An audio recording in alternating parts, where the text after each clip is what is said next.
A culture of code. What in the world does that mean? I'm sure you've seen it in writing and people talk about it. Hi, my name is Shelley Smith, the owner of Premier Rapport, where culture matters. So, because I am your culture curator, today let's dive into that a little bit. What does a culture of code mean? And is it really appropriate? Or are you shortchanging yourself? So, first of all, when someone says that we meet code, what they're saying is they meet the bare minimum. So, the first thing you do have to do is to have in writing or codify it. What is the bare minimum culture? What are those culture values? What does it look like? What does it feel like? How do people describe it? So, the first thing is you do have to define what are the bare minimums of your culture. There's all kinds of things that can come to mind when you think about maybe your values around it. And we can get into that in another video. But today, the first thing is defining your bare minimum.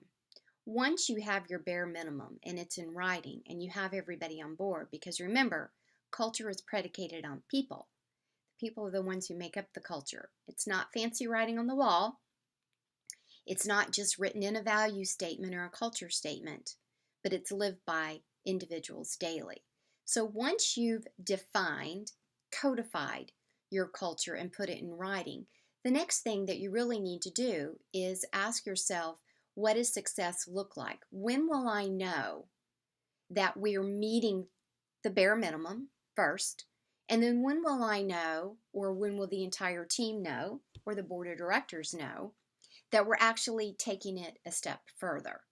And that really is where you want to go when we talk about a culture of code. It's what's the bare minimum, defining that, and then moving forward with that. So today I just wanted to plant a few seeds around that. First, define it. What does it look like? What does success look like with your culture? What are some benchmarks, some standards, some statistics that you can point to that you know that you're not only meeting first the bare minimum of your code, but moving on and going deeper, because the deeper you go, the more success rate you have, and the daily interactions of yourself and others go beyond the code.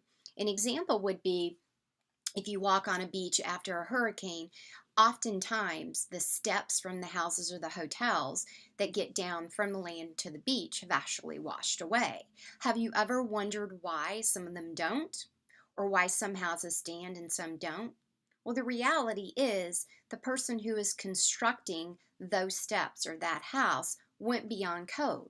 They went beyond the bare minimum.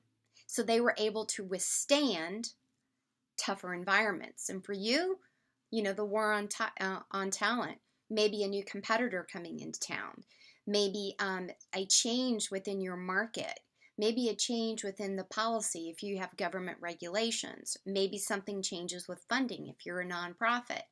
The bottom line is the code helps you establish your culture of bare minimums, but you've got to take it a step further. So I love the term hacker. It's people who really get at and begin to nip away at things. So for me, a culture hacker is someone who is individually nipping away and really trying to safeguard the culture and doing things on a daily basis. So the step one of having a culture of code is defining it and having hackers who are constantly monitoring and keeping it on track. But really the end goal is for everybody to be curators of their culture. So again, today I want to talk a little bit about the culture of code. Do you have the bare minimum? Is it in writing? And then going beyond that, can your culture withstand an environment change, a competitor change, a government regulation change? If not, and your culture would take a hit, then I think you need to go deeper and you're just doing the bare minimums. The other thing is, if you don't have hackers, you need to have hackers. If you have hackers, then we need to move them into curators. So my name is Shelley Smith. If you would like to know anything more about curation, culture inquiries, moving from a hacker into a curator, because I'm always looking for those folks and those companies who are really ready to level up and take it serious, by all means, give me a contact. My website is listed below. Got a couple of them that you can find me at. Until then, be well and move from code, bare minimum, into a deeper, more congruent culture.